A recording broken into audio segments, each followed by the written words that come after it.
இந்த படம் பார்க்கும்போது நான் கோமாளி பண்ணியிருக்கிறதுனால ஸ்கூல் கேரக்டர் பண்ணியிருக்கிறதுனால நான் கொஞ்சம் ஏர்லியா பண்ணிட்டேன். ஆனா நீ ரொம்ப லேட்டா பண்ணியிருக்கிற, ரொம்ப கஷ்டம். அது வயசை பத்தி பேசல, பர்ஃபார்மன்ஸ் பத்தி நான் பேசுறேன், வேற எதுவுமே கிடையாது.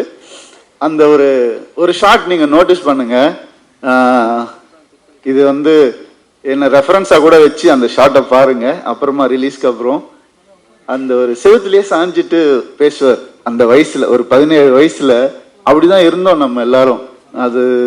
அதை நோட்டீஸ் பண்ணி அந்த ஒரு கேஷுவலா செவத்துல சாஞ்சிட்டு, அதே ஒரு 25 வயசுல பாத்தீங்கன்னா அப்படி பண்ண மாட்டாரு அவரு.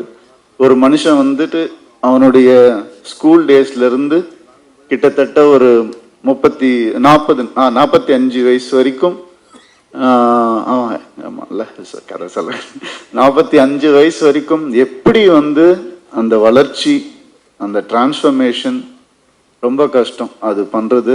அண்ட் எனக்கு ரொம்ப சந்தோஷமா இருந்துச்சு. சில விஷயங்கள் அவர் நோட்டீஸ் பண்ணி பண்ணதை பார்க்கும்போது ரொம்ப ரொம்ப சந்தோஷமா இருந்துச்சு. எப்பவுமே சித்தார்த் பத்தி எனக்கு ஒண்ணு தோணும், தப்பான படங்கள் பண்ணதில்லை அவரு. அது ரொம்ப கஷ்டம், சினிமாவில் ரொம்ப கஷ்டம். அண்ட் எப்பவுமே நீ தப்பான படம் பண்ணக்கூடாதுன்னு நான் வேண்டிக்கிறேன். All the best and keep giving great movies. உன்னை நம்பி பல டைரக்டர்ஸ் இருக்காங்க, அவங்களுக்கு நீ ஒரு ஒரு எக்ஸாம்பிளா இருக்க அப்படின்னு நினைக்கும் போது, ஒரு சப்போர்ட்டா இருக்குன்னு நினைக்கும் போது ரொம்ப சந்தோஷமா இருக்கு. All the best.